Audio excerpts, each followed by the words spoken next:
Hello and welcome to another episode of Frame and Reference. I'm your host, Kenny McMillan. Today we're talking with Vincent DePaula, CSC, the DP of Firefly Lane, the television show. In this podcast, we talk about, film versus digital, of course. We talk about the artistic decisions and logistical decisions that a cinematographer has to make. We talk about his earlier work. We talk about British and American cinema, all kinds of amazing things. Nice long conversation with a lovely man, and I know you're going to enjoy it, so I'll let you get to it. Here's my conversation with Vincent DePaula. Just as a quick note, the first 6 minutes or so of this podcast, we were having some connection issues over Zoom, but after that, it clears right up and everything sounds great. So don't worry about that, and please enjoy this episode. Are you watching anything interesting right now? Anything that you like?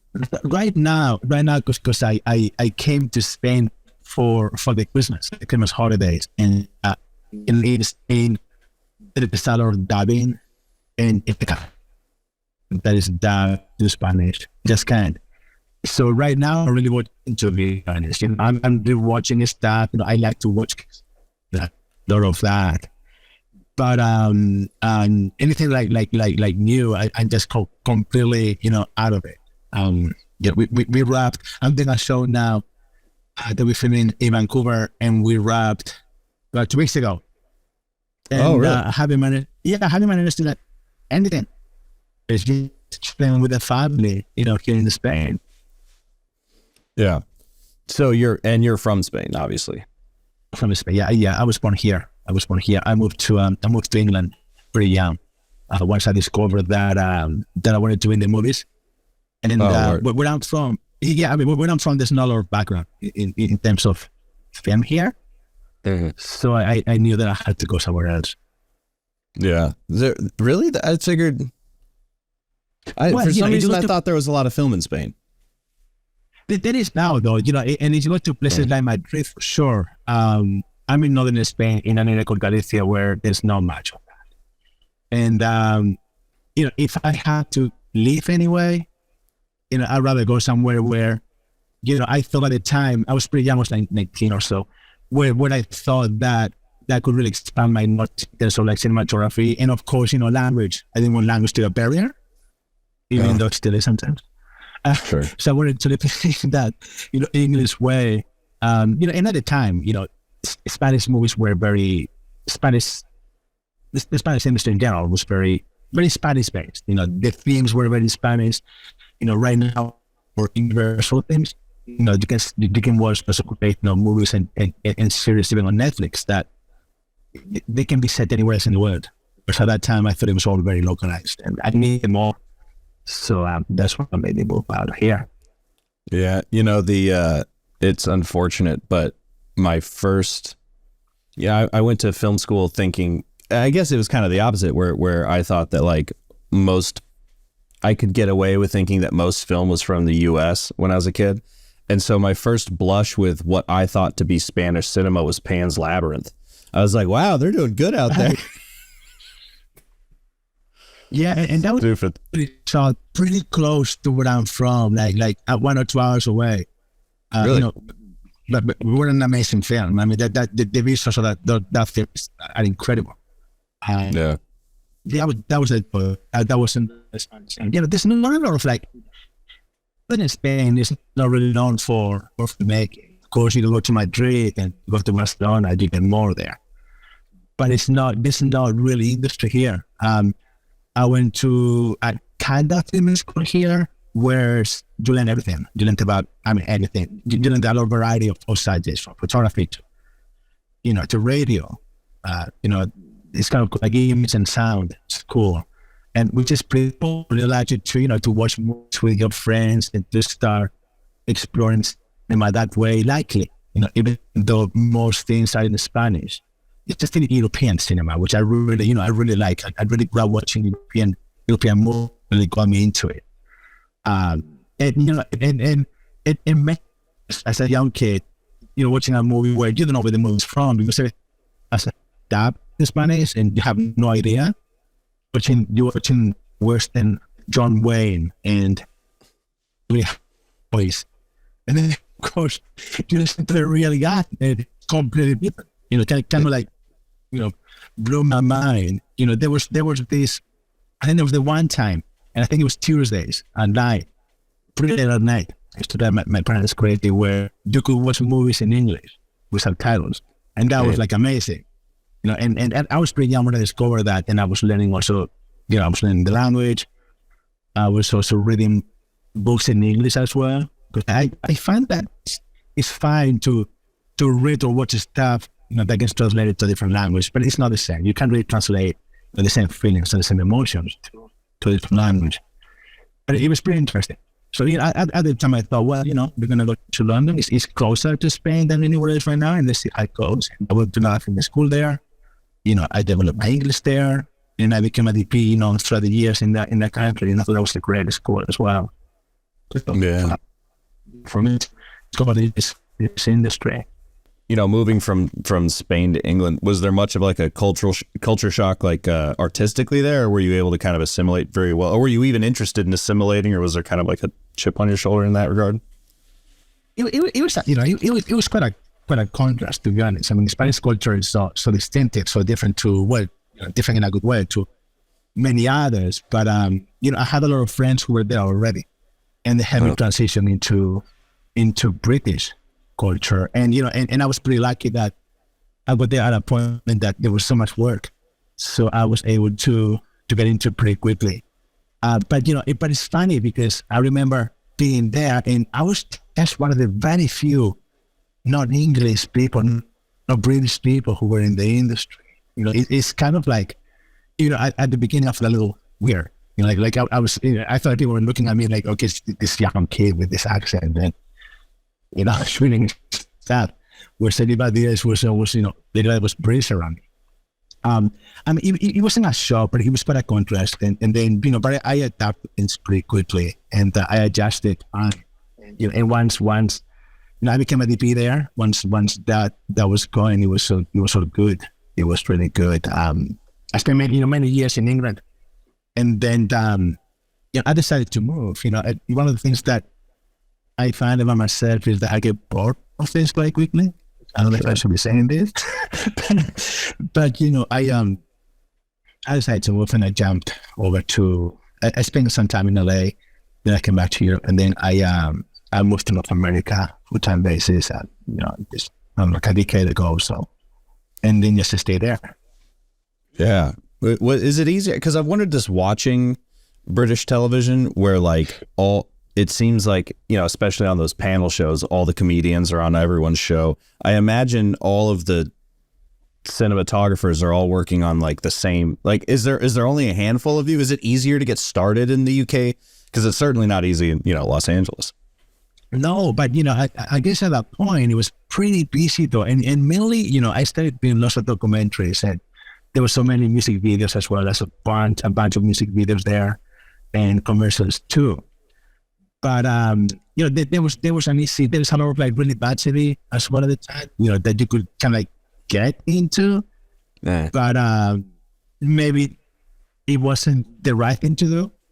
So I was pretty happy doing independent stuff, and like I said, music videos and commercials, they were so cool, and so many things that you can do and explore and experiment.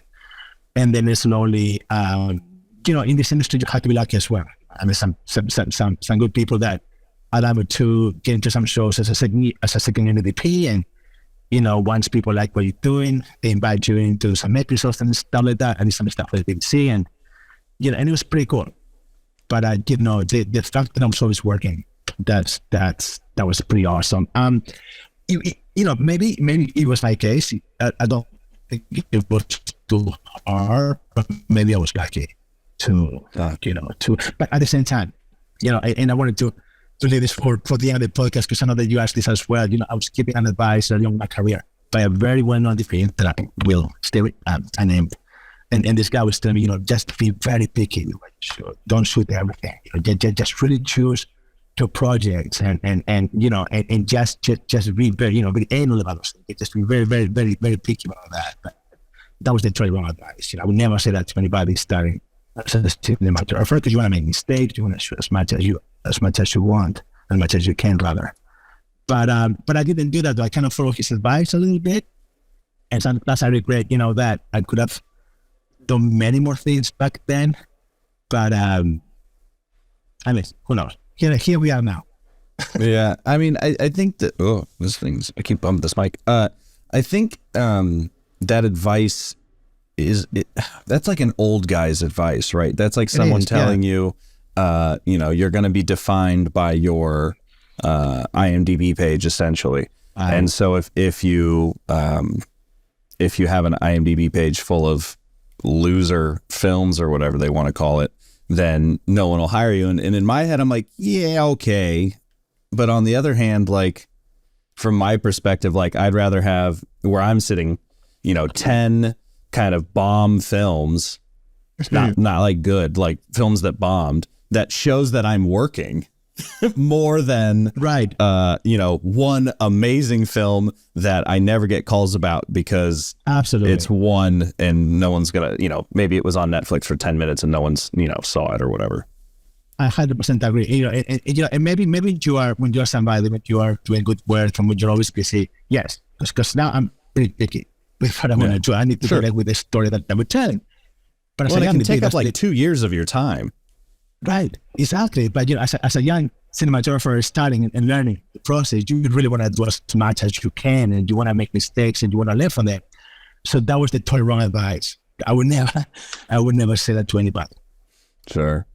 Was there any sort of like British filmmakers or British films that you early on kind of gravitated towards that you thought like, oh, this is kind of what I want to make? I was. Or was it all American film? Yeah, I was, like I said, growing up, I really watched European movies. That's what I really liked. And but the goal was always just work in America, right? The goal is always just move to the States and work on American films and try to bring that European kind of approach to it. I was never really into British films. I don't know if we have to edit this part of the book, but there's always the James Bond movies that the classics, right? I mean, right now there's so much quality in terms of the technicians and the crew that you meet there and that you work with, and I was very lucky to work with some really fine crew there. And even to this day, I would say that to me, the finest technicians in the world, from operators to gaffers, to me, they're still British, and I say that, very proudly. But the goal was never, England was like a path, like a way to try to reach America. That's how I approached it when I moved there. I wasn't trying to follow anybody's path from there. Of course, there's amazing, filmmakers that come from that part of the world. But the goal was always to move to America. I don't know that answers your question, but that was kind of my approach when I was a young kid. Well, it makes sense, That was somebody actually, me and my girlfriend were just talking about recently was, I had just bought the Martin Scorsese World Cinema Project Blu-rays, because Barnes & Noble had that 50% off sale, and that's when I lose all my money. And she was like, well, isn't that kind of like whitewashing it or whatever? And I was like, well, no, because no one's going to see those films unless he did this. But also we have to remember that film was invented here. Like movies were invented in San Francisco. And so it's a weird, it's like Coca-Cola, what I said was like Coca-Cola, Disney, and movies were like our three biggest exports, and bombs. But yes. But, and it's something that became so universal that we gave everyone this language that it's always fascinating to talk to other people who adopted it. And, of course, you just want to come back to the source, which feels very like, I guess that's where my American pride comes from, is just films, the language of film, No, but it's true. I mean, even when you're a young kid, and I say, European films, because I find them very artistic and I really, really love the style, but, you always want to watch those American movies. I mean, those are the movies that everybody knows about, that everybody talks about. Not many people can talk about Tarkovsky. Not many people can talk about Truffaut. Not many people know about them, right? But you can always refer to Spielberg, Scorsese, Coppola. You can always just have any conversation with anybody in the world, and they will know who you're talking about. That brings up an interesting point, because something that's like, that makes Tarkovsky, for instance, kind of inaccessible is not necessarily, being in Russian or anything, but like the length.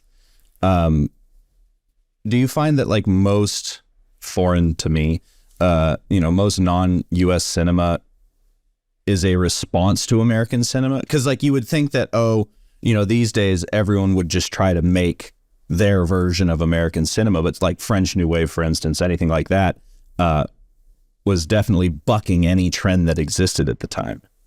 I don't know though. I mean, I think that, cinema, that kind of cinema has its own language though. I don't know that there is like, let's try to do this in an anti-American way where we're going to be doing very long takes, and I don't know that it is like, that is going to exist right now or it ever did.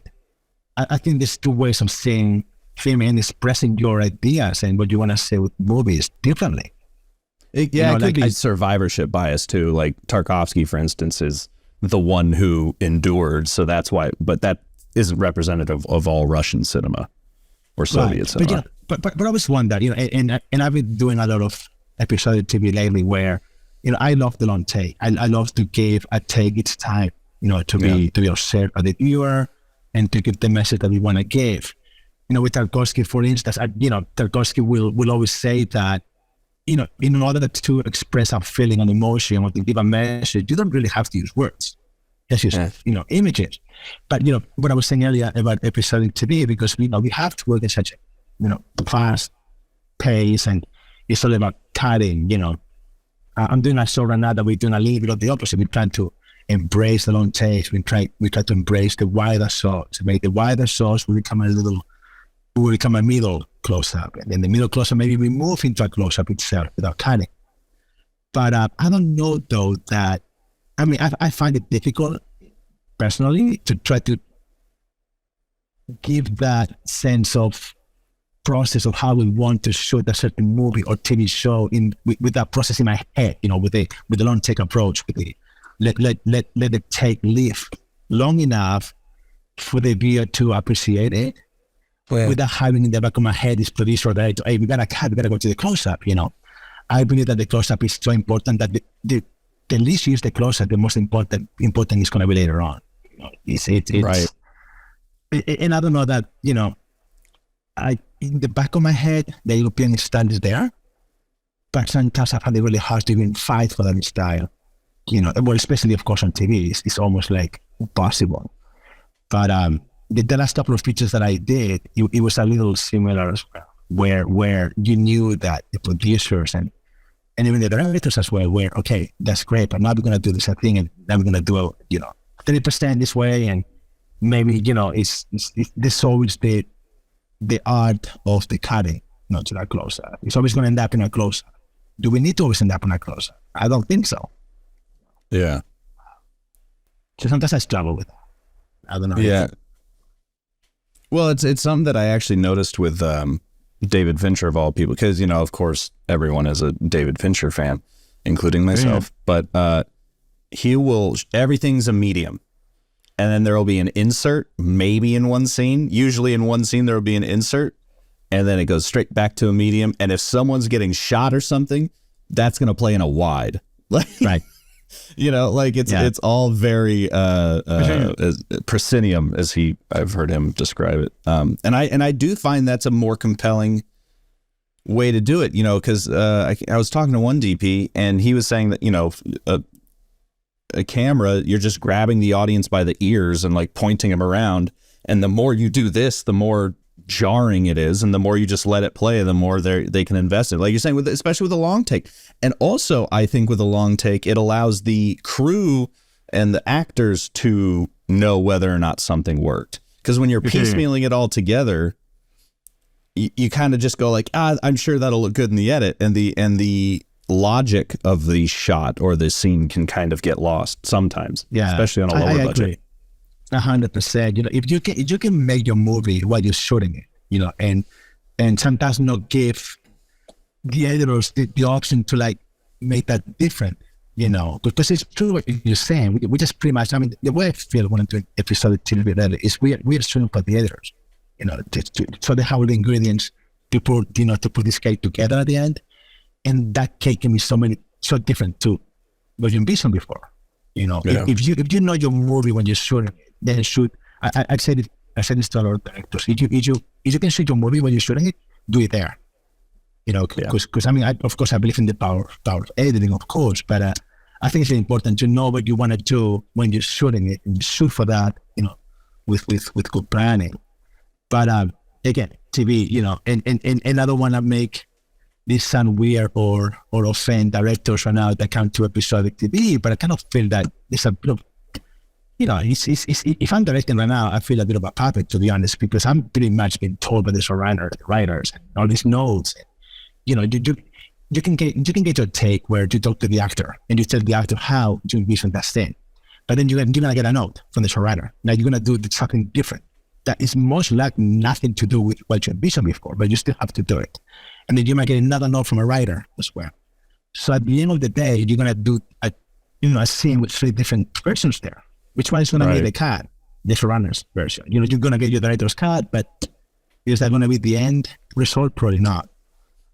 So I mean that certainly happens. You know, to start to be offended by what I've said, but you know, I see a lot of these days. You know, it's something that I feel like I've pontificated on quite a bit is the era of 70s and 90s filmmaking, where it was a lot more auteur. And I don't necessarily believe that like auteur filmmaking is absolutely the most important thing, but I do think that letting one person have the final say is, you know, like have, you know, the kind of the way I was at least brought to understand a film set, at least in school, was, you know, everyone give your opinion to the director and the director will say whether or not that's a good idea. Not like, oh, and then not to pick on Disney, but I assume this is the case at Disney. You know, like Marvel's got notes, Feige's got notes, you know, Catherine, what's her name? Catherine, the chick from Star Wars. She's got notes. Oh, yeah. And then also, you know, the whoever paid for this has more notes, and you have to apply all of them. Right. You don't get to pick and choose. And then it's, you know, filmmaking by committee. Absolutely. Absolutely. I don't know if there's a solution for that, especially in the you know, streaming age where it's a lot easier. I shouldn't say easier. It's film, you know, making a show is more readily available. It feels like. I mean, like this. Go ahead.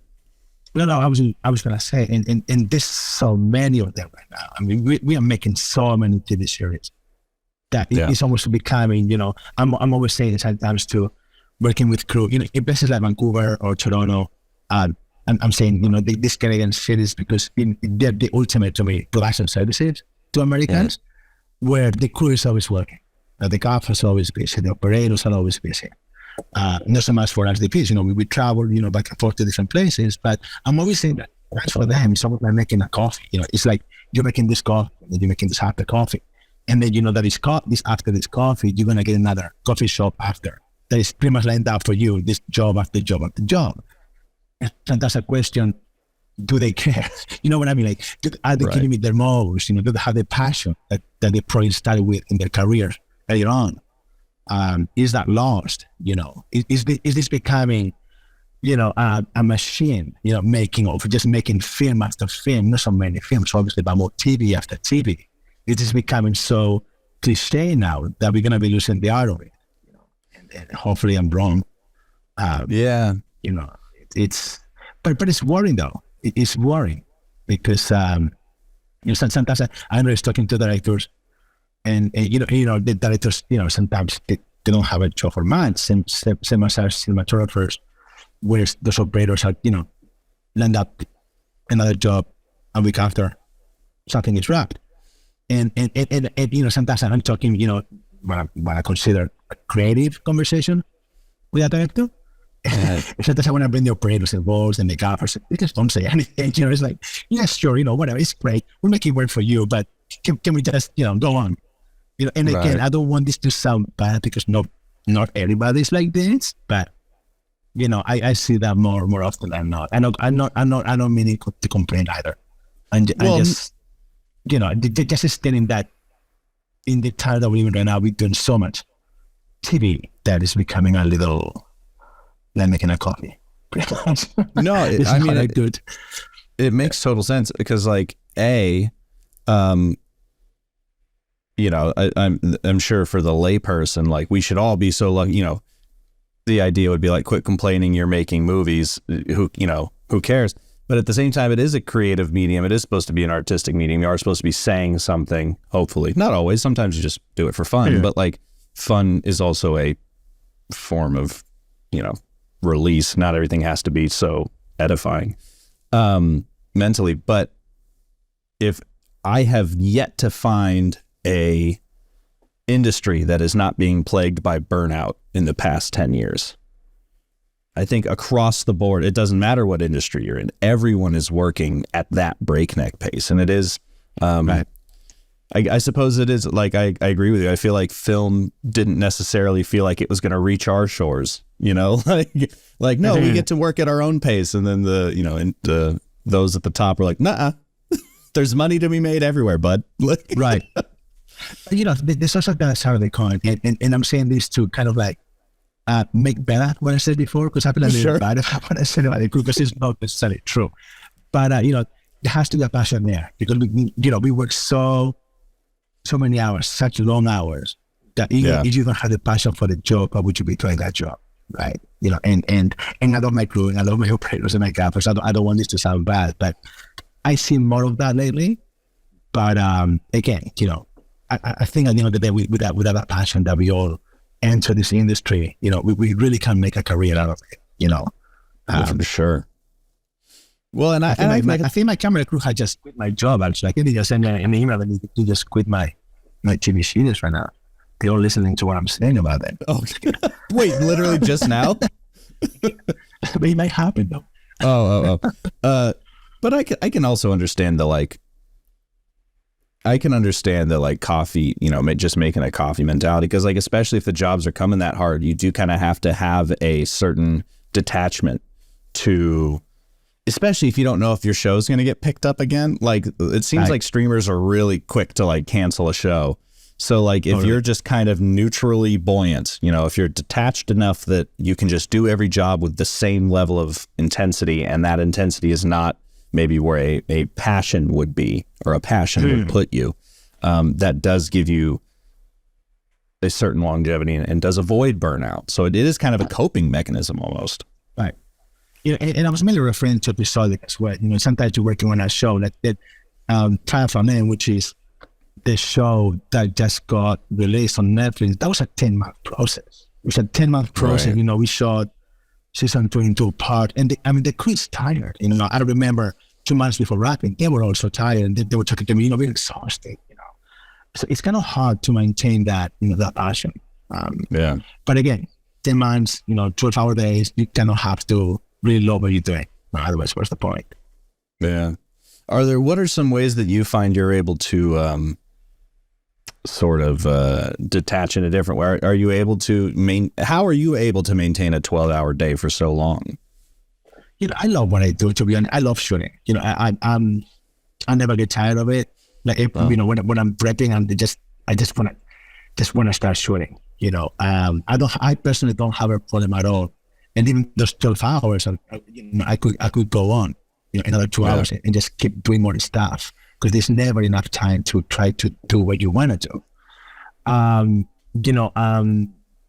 Weekends, I grab my guitar, grab my kid, I kind of like isolate myself. I need one day a week that I do not want to know anything about the project that I'm working. I just need that for my own peace of mind. Not that I'm going crazy, but I kind of need that. I like to play guitar, I like to listen to music, I like to watch movies, and disconnect. And Sundays, for instance, is when I'm starting to prepping. I start prepping the week coming, the week ahead. That's my process. This show that we're referring to, Firefly, 10 months, it was a little bit too long, but that's how it goes. And I was the only DP. I was the only DP on the show. I shot the 16 episodes that we shot, season 2. I shot every single one of them. That's crazy, actually. But maybe I'm too passionate, and maybe that's what I was saying earlier about it. Because I don't have a problem with that. And then I picked another show right after. Over the last 3 years, I haven't stopped working.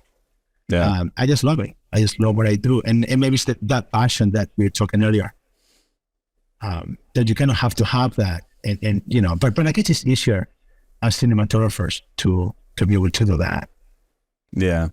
Yeah, I suppose, especially because you're in a decision-making position. I feel like if you're in a lower position where you're being given orders, I'm sure it can be more exhausting, especially if you don't agree with the decisions being made. But it can be a little tiring. Although I will say, I certainly love taking a job where I'm being told exactly what to do, because it's just like, all right, cool. You know, I won't name names, obviously, but yeah, I did one gig and the director was a DP, I guess, in his head. So he just told me exactly, you know, this is where the camera's going. We're doing the lights like that. And I just went like, this is amazing. Cause I didn't turn off my brain, obviously, but I was looking for mistakes, but instead I just got to kind of be, you know, it's like every time I've done a first AC job, I've always been like, this is great. Cause all I got to do is focus on focus, you know, and then I'm like this, and then I get to go home and not think about anything after that. Yeah. And it was kind of like that for that gig. Sometimes it's a nice break to have that, right? I remember I worked with that director once, and he was exactly like that. You know, this is going to be at 50 mil, and it's going to be right here. And it will be at 50 mil. And I would say to him, do you want to look at 40? No. Okay. So I tried to pull out 35. No, it is at 50, and I want it there. And it's fine. It's the vision. And we are here to translate that vision into images. But, you know, it's okay, it's a break, but I'd rather be challenged. And, you know, I would rather have a director telling me, I don't like that. You know, give me something next. Sure. Give me something better. And, you know, that pushes my creativity to try to do that. You know, I don't like when directors say, I love that. You know, it's good to hear. But if you have this in every single take, I kind of worry, okay, maybe this is becoming a little too easy. Maybe this is becoming too predictable. Let's try to do something a little more edgy. I like the challenges, but you know, directors are different. Some directors are not technical at all. Some directors don't know anything about lenses. Some know everything about it, and you just have to adjust to them. I mean, that's part of our job as well. You have to, you know, and now we say that being a pilot kind of like helps me now try to how I approach people. I think I can understand people a little better than I used to, because you kind of have to be a partner sometimes to some directors and try to guide them through even their own process, especially on a show where I am the DP on this show and I shot like 2 seasons of it, and it's like 26 episodes. And I have this visual language and I'm on the show so well. And sometimes trying to guide them through the things that we do. And sometimes trying to fight, we don't do those things on this show, but I love what you're thinking. Let's try to accommodate, let's try to make it a little more the show with enjoy the style. But that's something that I like as well. If every director was the same, and it's David Fincher, like you said earlier, it would be boring. It would be pretty boring. Well, and that's actually something that I think we should touch on a little bit, because I don't, for people who are listening who aren't necessarily in the film industry, I don't think people understand how the DP is ostensibly the director's right hand in most creative decisions. And so you end up doing some form of directing on the creative side, because obviously a director, you know, is handling everything, but from a creative perspective, you end up doing some form of directing. You have much more control over the film than I think people think. It's not just lenses and lights. Like, there is a lot more absolutely creative direction going on. 100%. 100%. Some directors need that more than others, you know. But no, for sure, you know, and also, you know, a lot of people who think that we just go and shoot pretty pictures. There's so much to the job. You know, I think, and I say that a lot to my crew, they want to just quit on me after listening to what I said earlier. No, you know, like shooting is actually the easy part. You know, it comes to a point where going there and shooting what you have already discussed with the director in pre-production, what you have already planned for, that's the easy part. You know, and then, you know, hopefully in often times you discover new things that you didn't plan before, and that's great. But the management of your crew, the scheduling with ADs, There's so many things involved in our job that people don't even think of. And that maybe like 70% of what we do.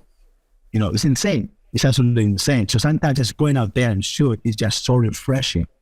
And you kind of think, well, this is really what I was born to do. This is really what I really like doing. This is really what I want to be doing all the time, and I can't because I have to manage crew. Maybe some people have left the show, the equipment hiring, there's so many things. We never stop doing things, and on a show, like the last show that I did, the decision making has to happen so quick. And then, being the only DP on the show where I can't, I can't really scout locations properly. I can't do prepping with the accounting directors with enough time. Yeah. It's kind of stressful, but at the same time, and this is just me, I kind of like that. It pushes my creativity. And I kind of embrace those moments, and I try to be positive, more than negative with those things, right? But again, basically, long story short, we do so many more things than just, getting on camera and shoot. There's so many things involved, especially on episode TV. It's insane. Yeah. Now, what was the show called again? I had it written down. Firefly Lane. We're supposed to talk about it. Yeah. Well, I was gonna say, just kidding, because that's the one you've got quite a few looks in that show, right? Yeah, and that's awesome. I mean, how amazing! What an opportunity! Yeah, as a cinematographer to be able to shoot, the 70s, the 80s, the 2000s. Those were the main, 3 periods that we covered on the show. And having American as a background, American history, American culture, being able to show how things have changed for women from the 70s, this amazing relationship with these 2 girls who meet in the 70s, and being able to follow that relationship with their up and downs and, through 30 years.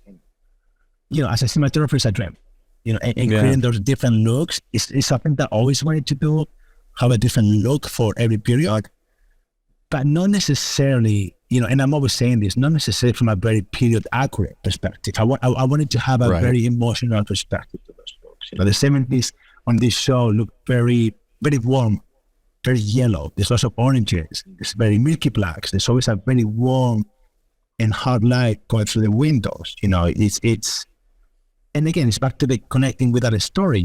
It's I remember growing up in Spain and I was going out with my best friend, and everything was great. We're dreaming, we're hoping, adventure. Life is gonna be amazing. So that's kind of like what I wanted to express with that kind of look. Having the stockings behind the lenses, which automatically just brings you back to like a period era.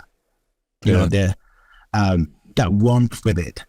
And then, contrasting with things like the 1980s where these 2 girls are now, in the early 20s. They start having their first relationships. They're starting to work. I can experiment with things like, we're going to use the steady camera a lot now. We're going to be framing these 2 characters a lot in frame. We're going to be moving with them. They're exploring their first jobs. There has to be some dynamics and movement that we want to be part of. The 80s have such a distinctive look as well. The contrast, blacks, the hairdos, that's all there. The soft filtration as well, the soft lighting that I put there too. In the 2000s, these girls are in their 40s now, and they are now life maybe didn't pan out the way they thought, and I want to have a more neutral palette to it. There's almost no filtration there. The composition is more edgy, more short-sighted. It's just an amazing opportunity to be able to explore all that, and again, and maybe back to what I was saying earlier, 10 months of filming that, that's great, Yeah. It's so creative, and today I'm filming the 70s and tomorrow I'm doing the 80s, and it's there's always something different, and being able to explore those timelines is just wonderful. Did you have like a sort of lookbook built for those looks, or was it more just like you kind of wrote it out and you're like, these are the tools and that'll make the look work? Yeah, definitely. Like they want to shoot them and just say, okay, this is what we're gonna do. No, of course not. I like to do a lot of research. I like to do a lot of research for my own sake, but also communication is everything. Fix things in pre-production. So I always do a lookbook and research things, movies that I talk to the showrunners and the producers as well. And I look at photography more than anything. People are so lighter. It's somebody that is my God. I'm always looking at Soul Lighter, Stephen Shore, Andre Curtis, Tokido, Fan Ho. Photography is more important to me as a visual reference and language. So when I did this lookbook, of course, not many people know these guys. I talked about movies like Virgin Suicides. I talked about movies like 9 to 5 for the 80s. Erin Brockovich for the 2000s, Let It Burn for the 2000s. Even shows like Stranger Things for the 80s look as well. So I put those images together, with some wording as well, photographs too. And I normally like to print those out rather than just getting a PDF out, a nice, quality. And that, and the area director will get that. My crew will get that as well. The showrunner, of course, has that too, or the writer. So we all know what we are trying to achieve here. And luckily they will agree with it. They will sign on it, and they would just try to go for it. But I think it's important, to do, that research, that fixing pre-production that I was talking earlier for your own sake, but also for everybody else. So we all know what we're doing. On this show, there's so many filtrations. I don't love filters normally because, you get this amazing, expensive glass and then you put this plastic in front of it. It's not kind of cool. But, my first 2 weeks on the show, my assistants were constantly coming back to me. Okay, which filter is this? Is this a black satin? Is it a classic soft? Is it the stockings? Is it the 81 EF? So, so I have that little lookbook also for them as well. And for my gaffer too, the 80s have a code, and the 2000s have a code. A code is just a bunch of numbers with different looks based on the motions that, we're telling with the different scenes. But like a menu. Yeah, exactly. Like a menu, But so at least they know what we're doing, right? They know how to constantly translate what we're trying to achieve. Yeah, Tim Ives actually put me on to it. I had heard plenty of DPs talk about, photographic references like photographers. And I was like, yeah, cool. Cause I'm a big fan of Dan Winters, but I'm also a person who kind of finds like one person that I like or one artist or whatever. And I just kind of like, that's the one. And then I'm a little too ADHD for my own good. But Tim Ives put me on to like Stephen Shore and Leiter and DeCorcia. And the issue with all of those artists is those books are like $1 million. Right. You try to get a hold of those. I got a handful over here. Buy the book, though. Yeah, I go hundreds of books of photography and they're expensive, but you want to buy that book though because it's not the same. Looking at a PDF on a computer, right? It's not the same. It's never going to keep it the same. So I think it's money well invested. And I have a bunch of books on Soul Lighter, which I think, and I don't want to call anyone my favorite, but she's my God. And even though I have browsed that book maybe 100 times, I still, I'm looking, my next project, and I'm just browsing these pages and not thinking of anything, just browsing, and maybe something would trigger something. Yeah. But I just think photography, and also music and literature. It's not just movies and TV shows that we reference. I think we have to be, widening in how we approach our references and our art. I love literature. I love the Beat Generation. I love Bukowski. I'm constantly reading those guys. I love music too. I'm constantly listening to music and painting. The Dutch, Vermeer, Caravaggio, all these guys, Monet. It's incredible. So my lookbook will always going to have those films and TVs that everybody knows about, and everybody knows what I'm talking about. But they will also have those photographs and those paintings that maybe they have no idea what they are, but they have something there that will tell something about the look that I'm going for. And maybe they will understand. Maybe they won't, but hopefully they will. And it's part of it. I think it makes total sense. I recommend people kind of avoid using films or television as a direct reference, because you might run into just straight up copying it. Whereas when you take from, I certainly take not obviously visual ideas, but like structural ideas from music all the time, especially, kind of like more interest. I always use Queens of the Stone Age as an example, where like no chorus is the same. The way Josh Homme describes all his songs are like, it's not like a merry-go-round, it's like a bus. You know, there's like stops, and each stop on the bus is similar, but they're not the same stop, you know? Stuff like that I'll take from music. And obviously like photography books are not going to teach you great cinema. I hate the word cinematographic. I don't think that's a word, but they're not going to teach you great cinema composition, but they do give you something. Yeah. They do give you some visual language that is kind of intangible that I find helpful. And also reference for production design, obviously. Right. Absolutely. Absolutely. Sometimes we take credit where production designers would take credit for. I mean, some amazing production designers out there, and they're making our job so much easier. But sometimes it's you know, and back to photography, sometimes it's not even something that relates to what you are doing. It's just what you feel by looking at that picture. You know, the way you feel that sometimes, like, you know, you can't translate that feeling, but that emotions when you look at this picture, and there's just that's all you need sometimes. Yeah, it is. That's something that's really, because do you? I assume I shouldn't assume. Do you like take a camera around and shoot? Oh gosh, stuff when I'm not filming, totally, and on film, you know, I've got so many film cameras with me. When I'm not filming, I'm constantly doing that street photography and experimenting, and you know, I bought a bunch of Ektachrome and Kodachrome, you know, rolls now that I can't wait to just start filming with when I have time and I go back home. Totally, 100%. I gotta text you a photo you'll like at once we're done. Nice. I put anyway. Because I find that like I'll be taking photos of stuff, and you'll go through your contact sheet or whatever, you know, you'll be looking through the film you shot, and you're like snapshot, holy shit, snapshot. Like there's always something about an image that when it's good, you know, like when people ask like, oh, how do I take better photos? It's like, just keep taking them. And then you'll see one and you'll go, oh, that's what's different. Like it jumps at you. Right. They got thousands. One of them will be good. No, but you know, it's one of the things also with digital and analog. Like, and I'm saying that I love to shoot on film photography, because you take your time to get that nice picture. You try to get that really nice framing, the really nice moment, the really nice lighting, and then you wait for that, and then you take the picture.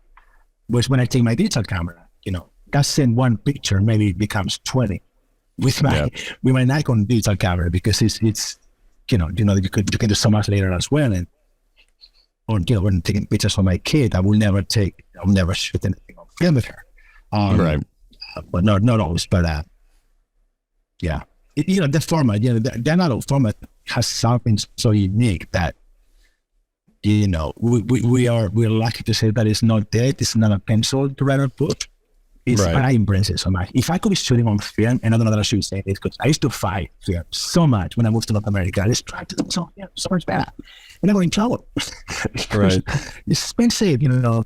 I remember before I left England, I did shoot a movie there, and I remember the producers were so keen on shooting with the right camera, this thriller, and they were telling me, you know, straw dogs.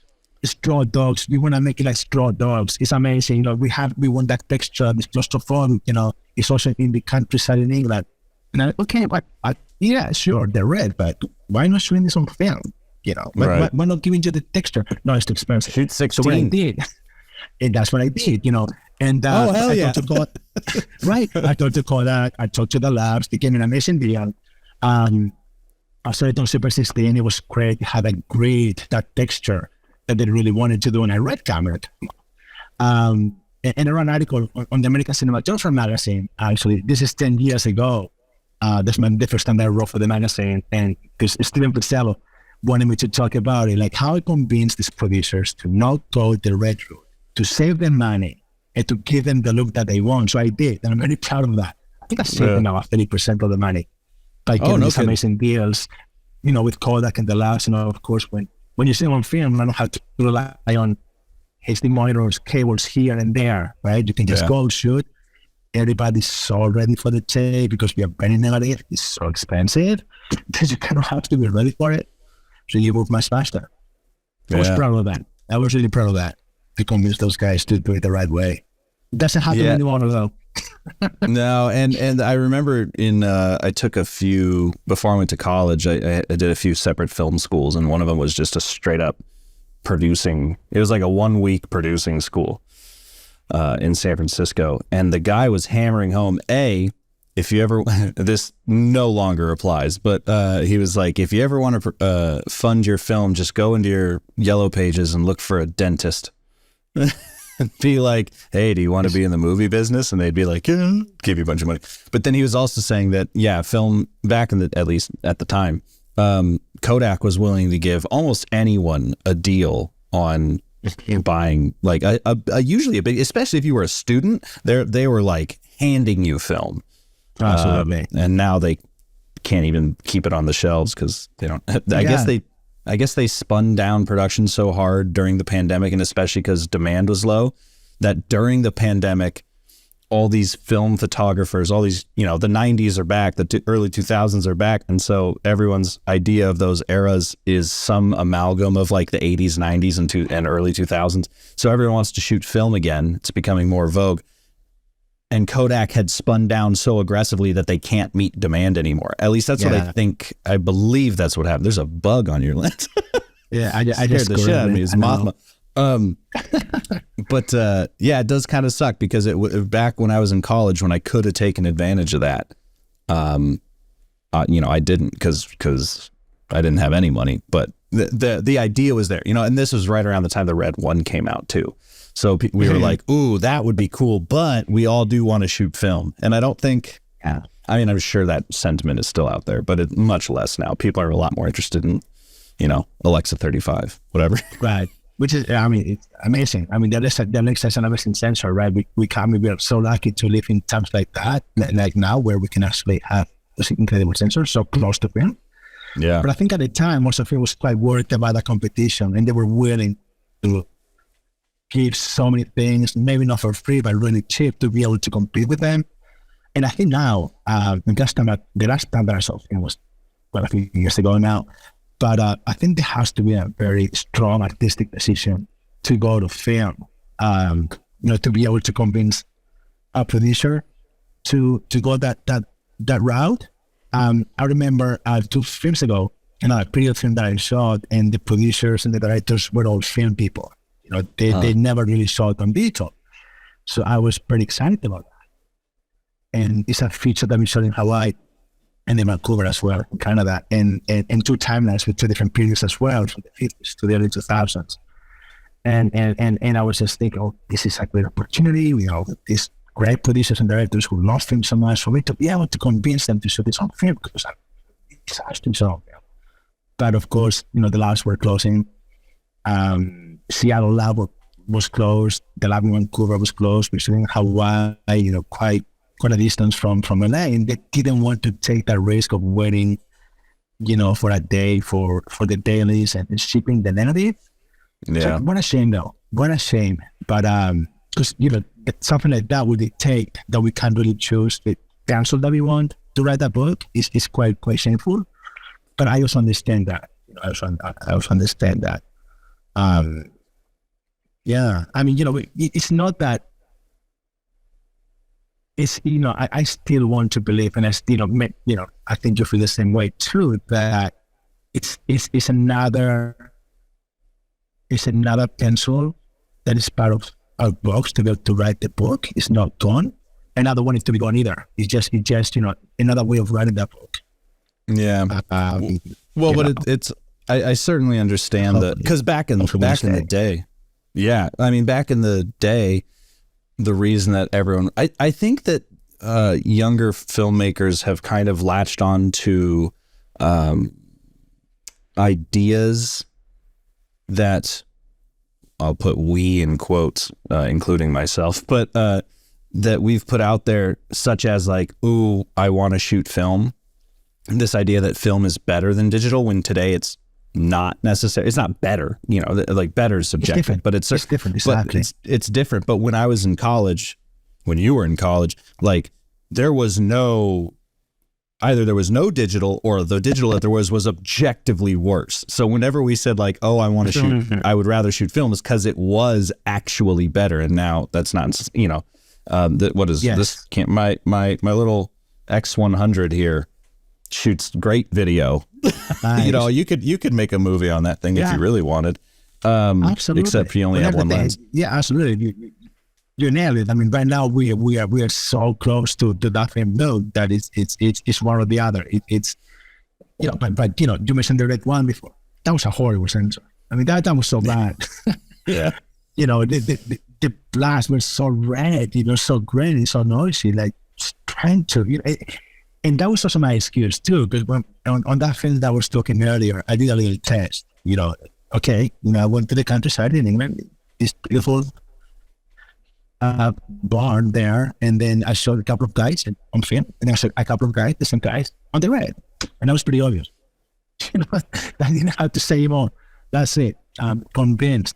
But right now it's difficult though, and I love the Lexus sensor. It's my favorite sensor. I haven't sold the 35 yet, but I'm really looking forward to that. The left and it's just beautiful. It has beautiful sensors.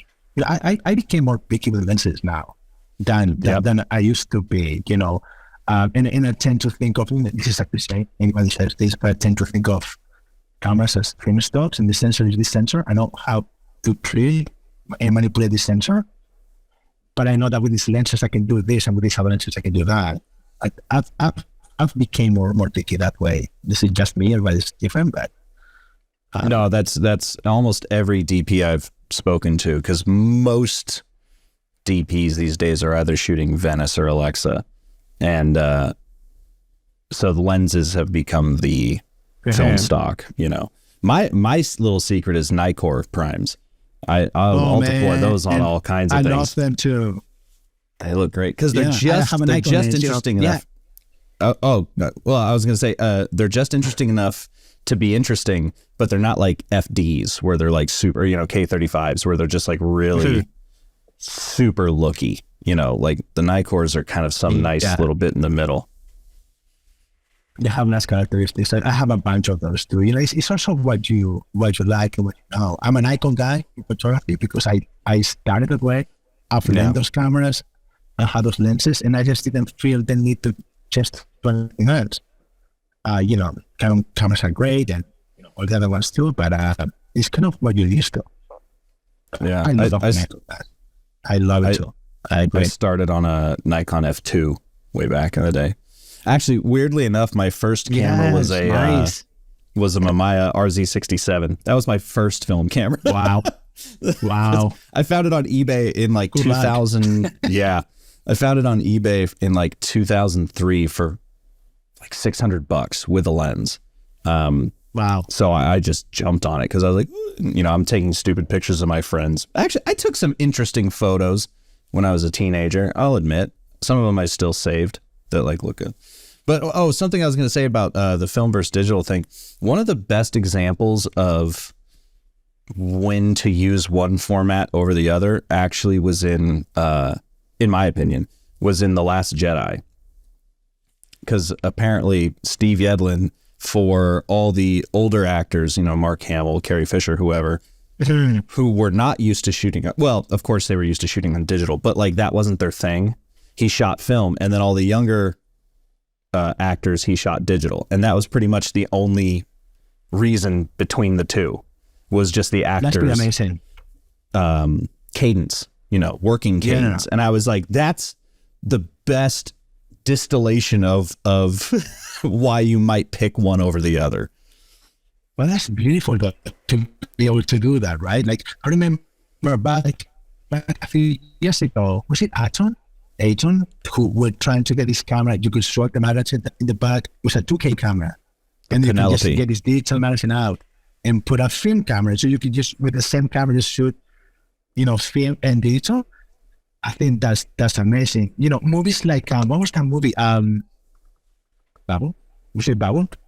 You know, you can on a same project shoot Super 8, Super 16, 35, change the aspirations, you know, use all the vocabulary that we have, you know, to tell your story. I think that's wonderful. That is amazing. There was another did movie back at, right. That's right. And there was another movie though that I remember. The night stuff was shot in digital, and the day stuff was shot on film. And I think that was a big operator who did that a few years ago on a Western. Yep. Or the night stuff was shot in the on a Sony camera, I think it was. I think you're. And the day stuff was on film. That's another great example of when to use one or the other and how to combine it. I know what film you're talking about, but I don't know it by name. Was it a sci-fi film or was it a Western? I think it was a Western. Do we want to go to the powers of IMDb Pro? Yeah. I'm gonna do that. You can cut this out. yeah. Because I remember.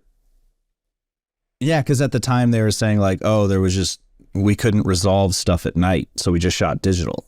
And I just love the matter of factness of it too. Like, oh yeah, it was a creative choice, but it was a practical choice. And I think that's a better way to look at it these days, if you have to make that choice. The Homesman? The Homesman. That's 2014. I think this is the one that. Oh, that was not what I was thinking then. I'm wrong. Unless I just read it in American Cinematographer and went, because like half the films in American Cinematographer I haven't seen. No, but I think, I look at the details, and it's the Arica MLT, and then also the F55. And I remember the F55 being used for the night stuff. Yeah. And then film for day. And I wonder whether we're becoming a little, not lazy, that's not the word, but what did it do back in the 30s and 40s? They couldn't say, well, it's shooting on film with like 10 ASA stock is going to be really hard. They shoot on digital. They couldn't say that. They still did it, right? I want to bring those challenges and trying to, we have digital cameras now that you can expose to 2500 ISO, which to me is ridiculous. It's not about exposure; it's about texture.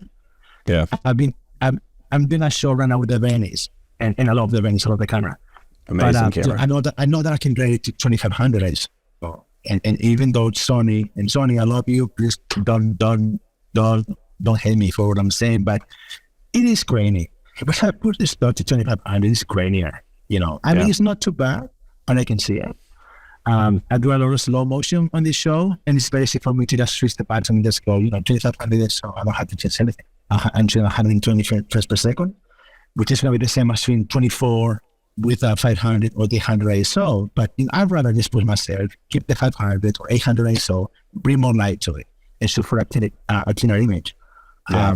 I don't want us to start becoming lazy that way, as cinematographers, and just trying to, because these cameras out there that you can get to 6400 ISO, because that just becomes mushy. There's no texture.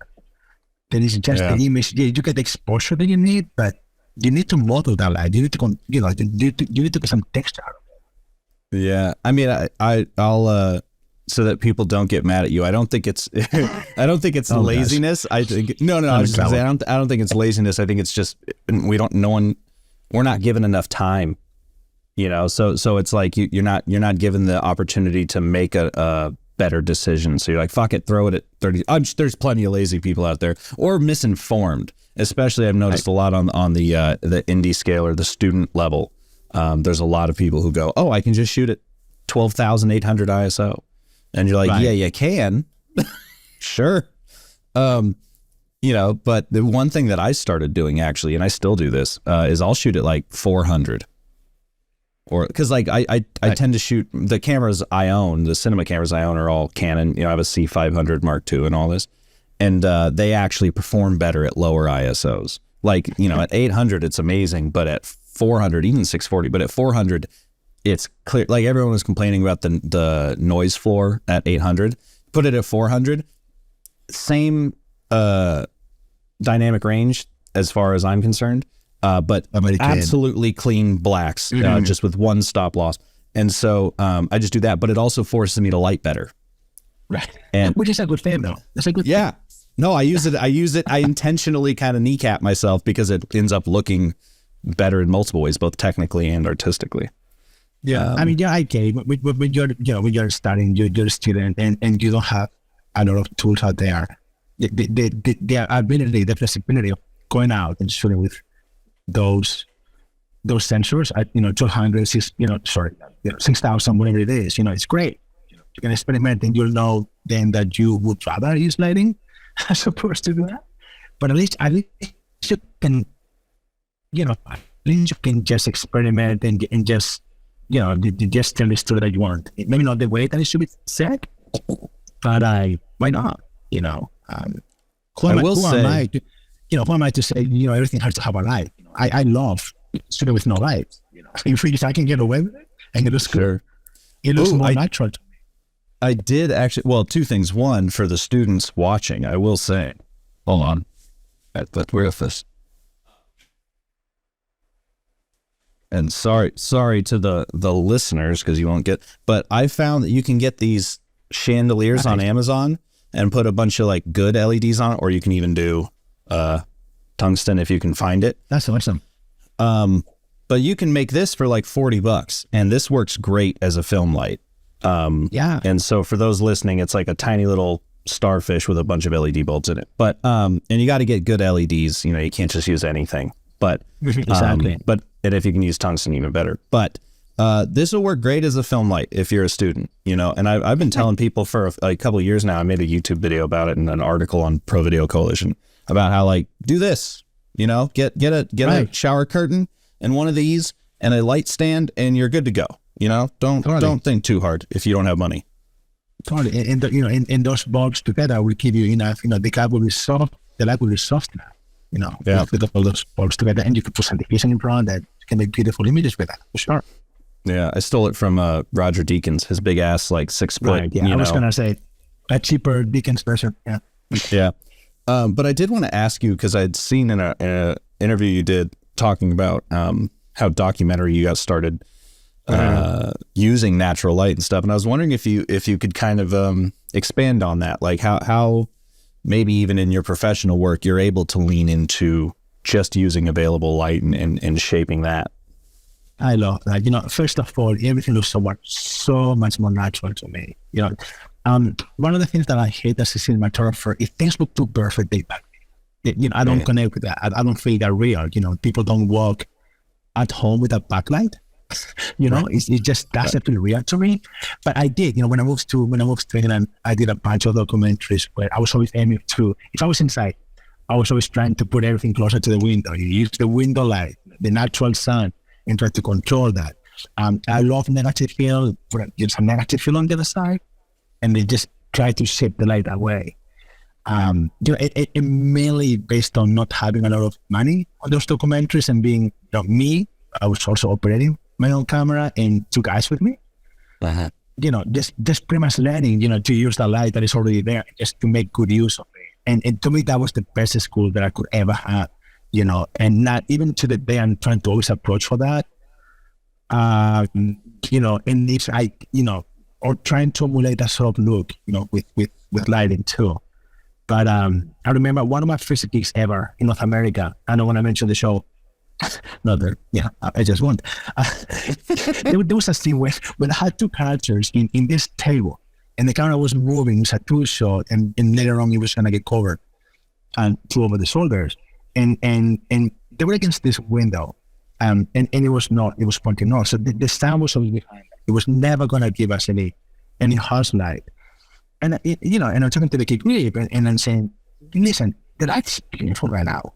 I think it was around in the afternoon somewhere. It wasn't a long scene in particular, but the light was just beautiful. And I know that the sun, even though the sun was going to move, the image that we're getting from the window was so beautiful. I just let it be that way. The kid was going crazy. Dude, we have to control this light. Let's bring some light to it. Let's bring some light. I love it. It's natural. It looks great, and it was so soft as well. It was bouncing back, and I saw it that way. I didn't put a light at all on those actors, and they just saw it, and it was great. And I don't know whether that was that European approach or not. I think it's more that background that I have as starting doing documentaries that really taught me to use the light that way. But having said that, knowing that light can change though. It can become cloudy. It can become it can totally change, and then you have to stop the scene and bring lights to make it look the same way throughout the whole scene. So working on documentaries early on taught me that learning how to read the light, that's how they are. And knowing that I can use it for as long as I want to do a scene, And if it is there, why not? You can move faster as well, and it looks great. Yeah. The show that I'm doing right now after Firefly is a total opposite show where it's a DC comic show. I have, I can be as bold as I can. It's a graphic novel pretty much. But I'm still trying to get the naturalistic approach to it and enhance it a little bit. But still, if I have a scene where I know that I can get away, they look great. Get away is not the right word either. They look great, and I can use minimal lighting, to achieve what I need to do. I'll go with it. Yeah.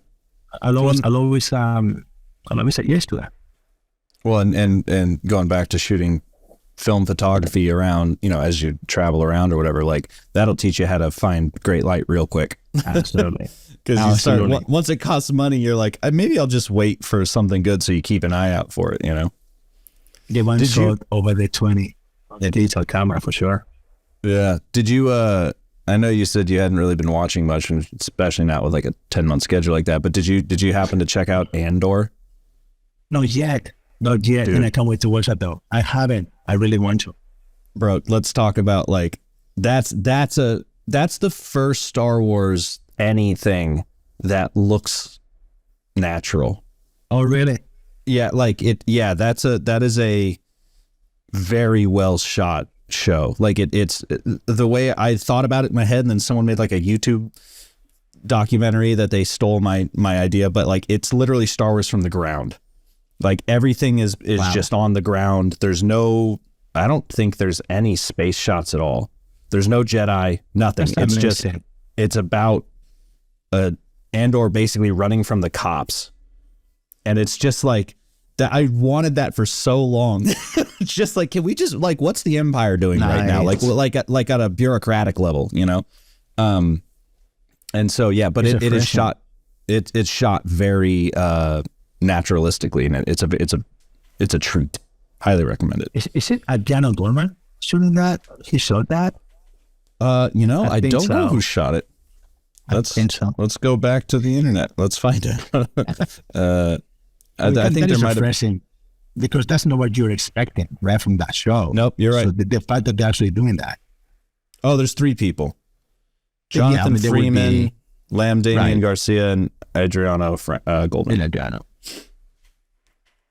But the look is consistent. I would have assumed it was just one person, but that was actually something that when I was talking to, I'm blanking on his name. Why am I blanking on his name? He's another CSC member, Middleton, Greg Middleton. Mm-hmm. Yeah, because I was asking him about like how, because he shot Moon Knight, and I was like, how is Marvel and by extension Disney, Lucasfilm, whatever, how are they keeping those looks consistent? And he was like, well, they do kind of have a lookbook, but they also let you go into their library of LUTs.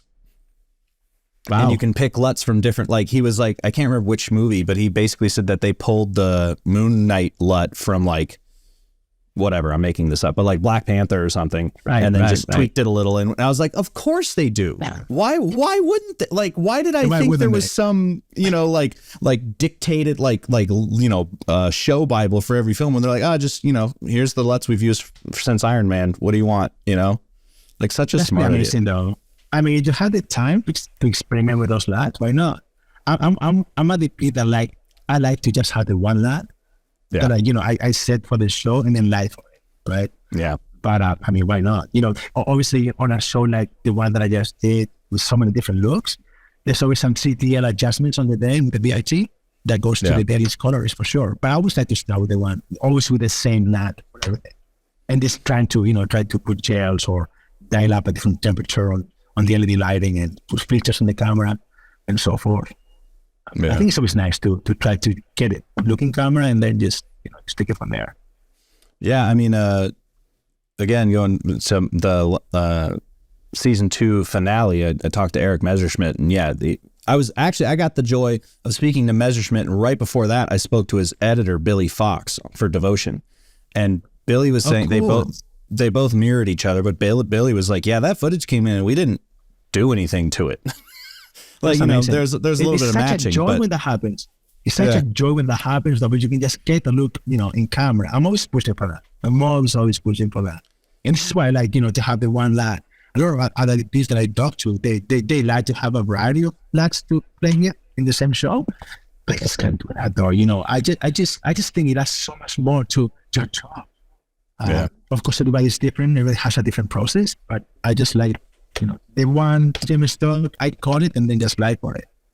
Yeah, I actually, in hilariously enough, it's mostly my corporate work, but I'm always adjusting my I have two. One of them's based on an Alexa match, and then the other one is kind of a weird. I actually kind of stole it from the V Raptor, but I've been adjusting it. But I have basically one or two LUTs that I use for everything. That every gig will highlight something it's not good at, maybe a specific blue will go out of whack, and so I'll dial it back, resave it, and all that. So I have a few Resolve projects that are literally just LUT building.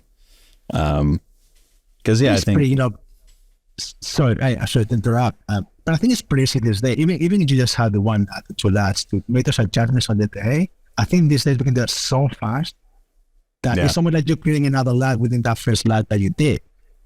There was back to the show that I just did. We did some scenes where we were trying to pretend we were in Iraq on season 1. This is not even season 2. Season 2 was different. I saw it differently, but season 1. And what I did almost on the day with the DIT, okay, I want to have a bass bypass of feel to it. So it's slightly more monochromatic, more contrasty. Let's try to play with the highlights as well. And within 15 minutes, we have it dialed in, and we just shot with it. And I didn't touch it in the color time. I did not touch that. That's the way I saw it. That's the way it was. I'm lying though. We added some grain. We did add some film grain to that footage, but that was it. I didn't touch the colors or anything else.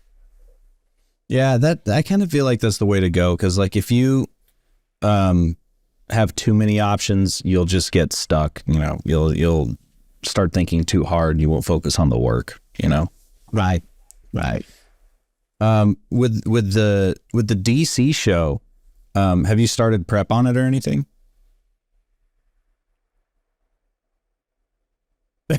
I lost you there, Kenny. Sorry. No, I know, it's perfect. That's hilarious. I was like, with the DC show, have you prepped anything? And then the thing cut out, and I'm like, man, they're listening. Yeah, I'm listening. Yes, I started a few months ago, so I'm actually prepping. Well, not yet. When I go back, I'm gonna prep episode 10 out of 13 that we did on the show. So I've shot a few episodes already. It's it's kind of cool because it's so different, and that's what I was gonna ask. That I love about our job. Sometimes people ask me, "What is your style?" Well, depends on what I'm doing. I don't really have a style. There's some things that we always like to do because that's how we like to work. But going from a period show like Firefly Lane to a DC comic show, which is way darker, and totally different in terms of look, it's just great. Sometimes we get pigeonholed with some work, and if you haven't done comedy, you can't do it. Well, that's bullshit. Right. We know how to do something. And for directors as well. For directors too. I did also a musical. So it's a preliminary playlist. I finished that show, and one of the producers, directors of Westworld, joined me on that show too. And and it was such a different journey as well for him and for me too. We just ended up just telling each other, listen, this is a storytelling. It's a different way of telling a story. Just different storytelling, but it's always going to be storytelling. So we're always going to be using our tools and our experience and our creativity to make it work.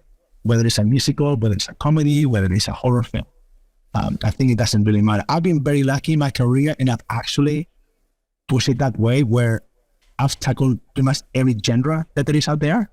Yeah. The superhero genre, I didn't do much before. I saw some commercials with it, but it's obviously not the same. And I really wanted to do that. So, being able to explore this genre is great.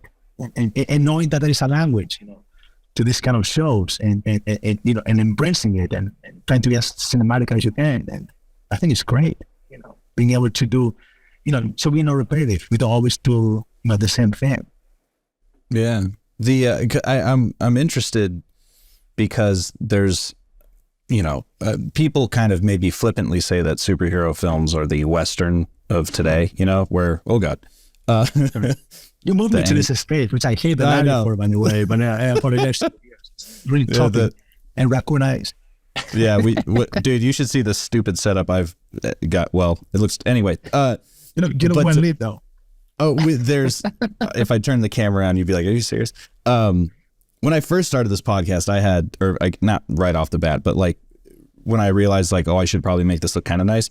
I had like full on film lights and stuff set up, and I've now. This is such like a obvious, like not obvious, but of course this is what happened. I had film lights set up. I had like my C500. I had everything dialed in, and now I'm literally lit by one light bulb and a show card. Less is more. Yeah, it always, and it looks basically the same, you know, like, right. And way less effort. But anyway, I wanted to ask, going into a superhero show, obviously with something like Firefly Lane, the realism of the show, I suppose for someone like me, it feels tenable. Whereas a superhero show feels like, oh my God, how do I light this? You know, because it's so graphic, not like murder, but like, you know, graphic, like a comic book. Were you kind of pushed in that direction? Not against your will, but were you pushed in that direction for the show, or were you able to kind of lean more into your naturalism? No, really. You know, I've also done something that I've never done before. I joined a show that had a established look already, many seasons. But you know, I embraced that, but I wanted to change that a little bit. And I was going to the show, me telling the producers and the showrunners I wanted to do something a little different on the show.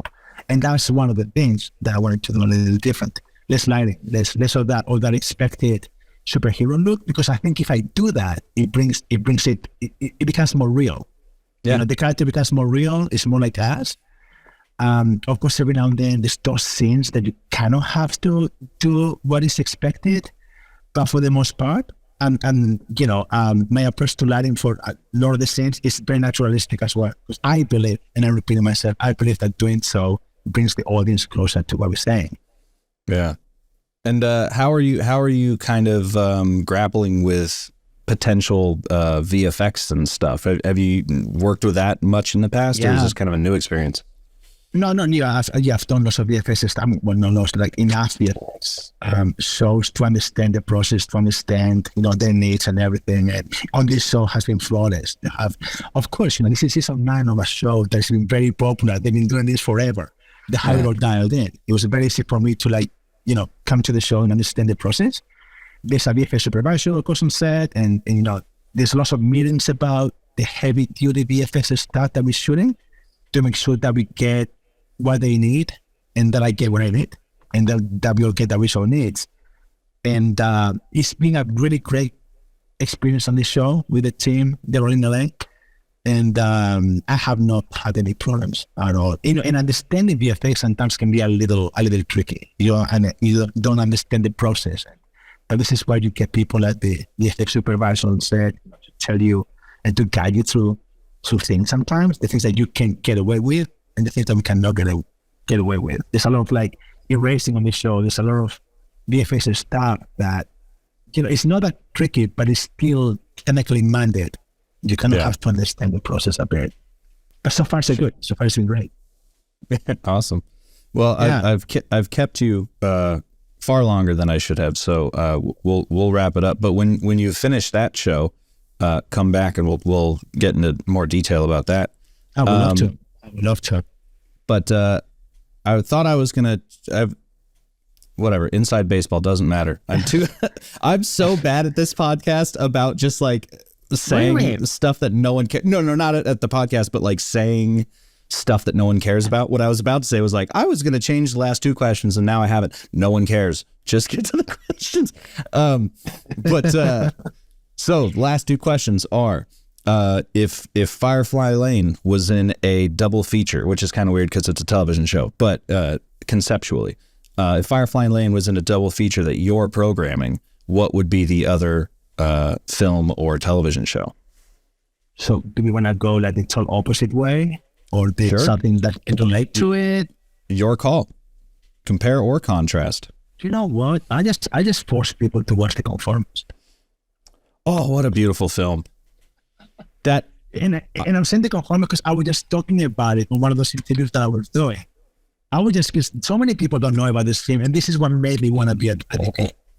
I was just forced to do that. And I would just say, look, listen, I play with all those colors on Firefly Lane, maybe this Sam Estrado and better on me. I just gonna make you watch the conformist. And the conformist wasn't not a typical Estrado colorful movie. It was more about lights and shadows. Yeah. I don't know, it's still drastic a difference. Or maybe it's Legend Suicides, from Ed Lackman, which is got a kind of a similar 70s look to what I did on Firefly. And it's a show that I actually looked at and I referenced a lot for the 70s. Now what the heck? It's gonna be the conformist. Let them watch it. Let them learn about light and shadow, and that was the first film though. And I said it on an interview not long ago. That was the first film that I watched visually. Like I understood. Hang on a second. I'm learning that I can say so many things visually with those lights, the shadows. The look that he had on Paris completely different to the rest of the movie, and that just triggered something in my head that made me watch movies differently from that moment. And this is a movie that's 1970s. It's incredible. Yeah, I thought it was the 60s even, but like it could be late 60s. I'm not sure. Like 69 maybe, but because I went, during the pandemic, went on a Blu-ray purchasing spree and was just taking advice from everyone. And one of the films I got was The Conformist, and I hadn't seen it, and I just watched it. I want to say at the beginning of this year, maybe like mid-year this year is the first time I saw it, and I was quite blown aback by, like, again, I think it was 69. You might know better than me, but like just how modern the cinematography looks in that, because which just means that everyone's stealing from that, right? But like for that movie to come out and then Star Wars, like it's like, and Star Wars does not look as good, God, The Conformist is such a beautiful film. Yeah, it's classic. It's a classic. It's what really, it's the first thing that I ever appreciated, the cinematography over the story. Yeah, that just made me like, wow. Well, and for instance, like I don't know if it's the opening shot, but there's this shot like over a bunch of leaves going up to the car, like that woman's getting. And again, I was just sitting there like, really? In the 60s? Like, we're doing big ass moves like this? Amazing. I remember that movie, I Am Cuba, and that's even earlier. I don't know if I watched I Am Cuba, and the camera work and the look of that film was so incredible at that time. Unbelievable. If somebody can watch that movie as well, I always recommend that movie. Can we make the double bill? So it's Firefly Lane, they have The Conformist, and it's I Am Cuba. Perfect. Amazing. Yeah, I'll have to pick that up on Blu-ray as well. But anyway, second question. Everyone always asks about, what's the best piece of advice you got? I disagree. What is the worst piece of advice you've ever gotten? So I think I want to repeat myself, Kenny, because I really want to, when I was a very young, upcoming DP, and it's still to remain unknown, very famous cinematographer told me, be picky. Don't just shoot. He actually tell me, don't shoot shit. That's what he told me. Don't shoot shit. Just very picky because you want to get a next job. But that was the worst advice I could have had. I wanted to, I should have, make mistakes. I should have just gone and do a bunch of stuff that I could have done and I said no to, just because I was told not to do that. And right now it's all about going out there, getting out there. You do cameras. It's very easy these days to get those cameras, almost no lights, and experiment, learn. Make mistakes, learn from them, because that's always going to take you somewhere. We're always learning. It's never stopping us. It's the knowledge is always there. Every show is different. Every show you learn something else. Every play, every take, every scene. And that's an advice that I was given that advice. I followed for a little bit, and then I realized that it was wrong, and then I changed, luckily. But that was the worst thing that I could ever been told by a cinematographer.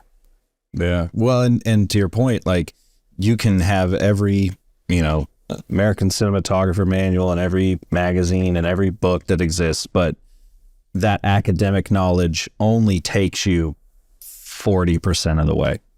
Right. And that thing earlier we were talking about like how 70% of your job is managing people and whatever. Like, they don't teach that in film school. They don't teach that in cinematography school. It's so stupid. That's the thing, though. You can be a very talented cinematographer. You can be incredibly talented, but you still have to do that part of the job. which we don't always like it, but it's part of it. It's part of what we do. Yeah. Anyway, man, thank you so much for spending the time with me. That was a ton of fun. And like I said, when you're done with the next show, please come back and we'll talk about that. I would love to, and I'm sure there's better internet connection, so I don't have this one. No worries. It was only 2%. Now we're turning into Bernie Sanders 1%, 70%, 2%. Right. Yeah, it was only a little bit. I'll let him know at the beginning. Wonderful. Yeah, thanks again, man. That was a lot of fun. Thank you. It's been our pleasure. Frame and Reference is an Owlbot production. It's produced and edited by me, Kenny McMillan, and distributed by ProVideo Coalition. Our theme song is written and performed by Mark Pelly, and the F@R Mapbox logo was designed by Nate Truax of Truax Branding Company. You can read or watch the podcast you've just heard by going to provideocoalition.com or youtube.com/owlbot, respectively. And as always, thanks for listening.